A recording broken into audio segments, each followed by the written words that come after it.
Disney presents your favorite fairy tales. I wish I was magic.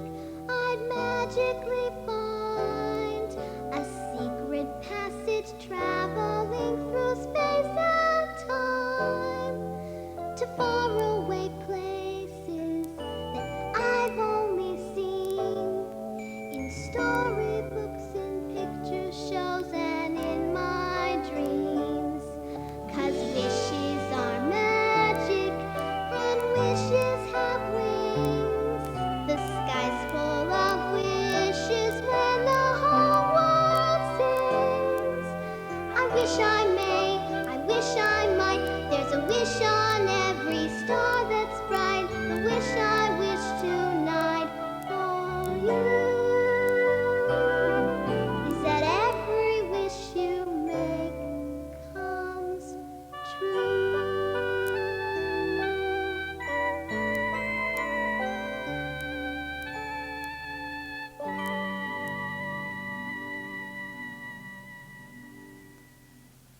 This is the story of Hansel and Gretel. You can read along with me in your book.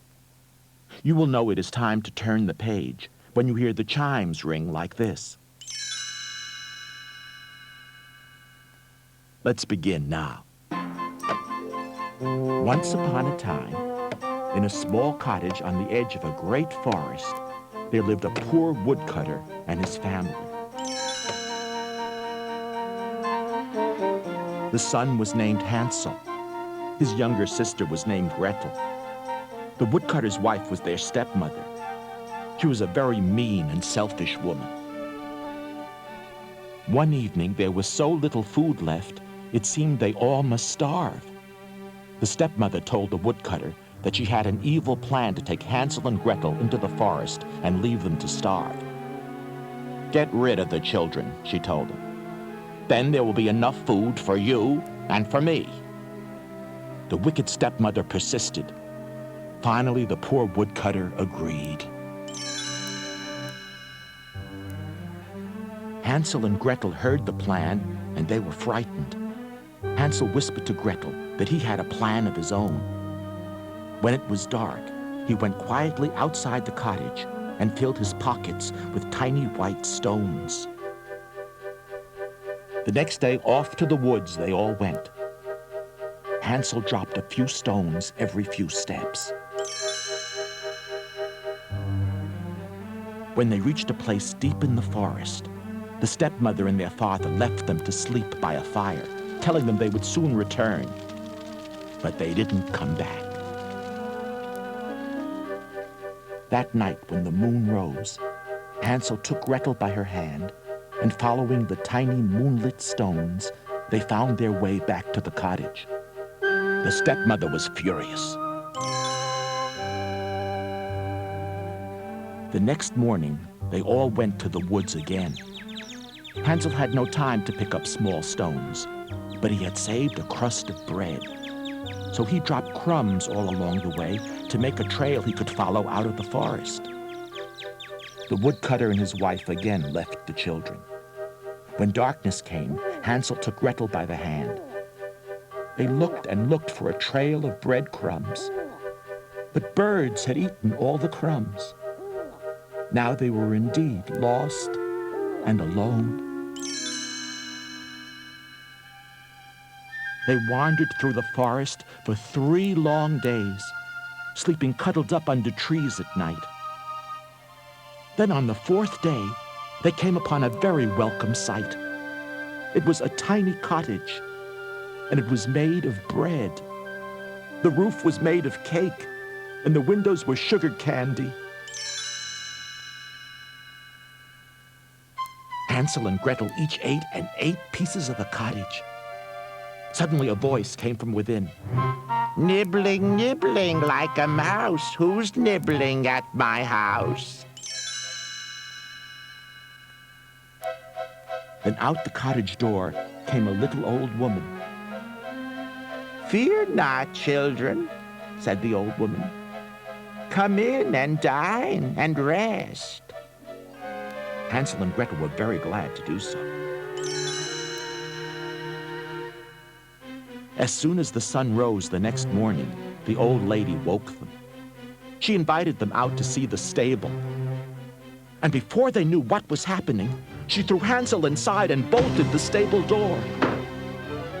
Ha ha, she cried. I'm really a witch, and I eat children, and I'll eat you first, young man, when you have been fattened a bit. You, young lady, she said to Gretel, will carry food and water to your brother until he's plump enough to make me a tasty meal. Gretel was very frightened, especially a few days later when the old witch heated the oven to cook her and her dear brother. Test it, dearie, said the witch. I'm going to bake some bread. Put your head inside and see if the oven is warm enough. But Gretel was too smart for that. My head won't fit that little space, she said. Oh, yes, it will, answered the witch. Look, it's even big enough for me. And she put her own head in. Suddenly, Gretel gave the witch a big push, and into the oven she went. Gretel slammed the oven door shut and ran to rescue her brother from the stable. Hansel and Gretel left the old witch in the oven, and then they found diamonds and emeralds and pearls under the beds. They filled their pockets and ran away as fast as they could. Soon they came to a place in the forest that looked familiar. Then they saw their own cottage. They rushed in and greeted their father. He was very glad to see them alive. Their stepmother had gone away since the children had left. Now, with the riches from the diamonds, the emeralds, and the pearls, they could all live happily. And they did. Forever after.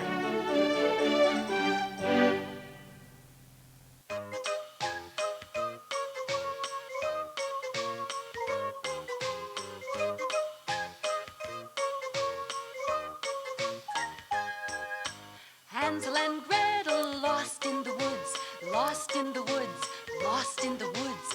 Hansel and Gretel did what they could, but still they were lost for good. Then they saw a house that was made of candy, gingerbread walls, and a roof of cake. They dug right in. They were so hungry, they didn't know it was a big mistake. Nibbling, nibbling, like a mouse, like a mouse, like a mouse. Who's that nibbling on my house? Be ye friend or foe? Why, it's two little children. Hello.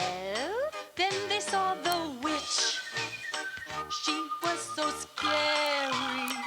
She said, Well, well, please, come right in. Two little children who look so tasty. I must have you tonight for dinner. Hansel and Gretel, what could they do? What could they do? What could they do? They asked the witch, What's the main dish? The witch replied, Why, it's you!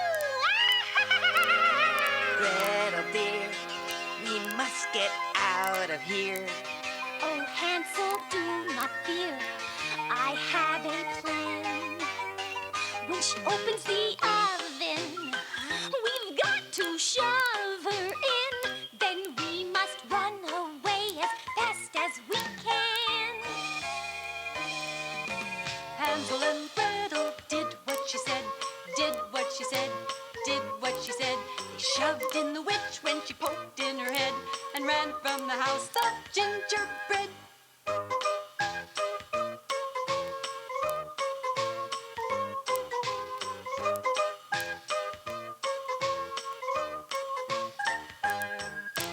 Hansel and Gretel lost in the woods, lost in the woods, lost in the woods, found their way home and stayed there for good. We'll never do that again. Phew, that was close.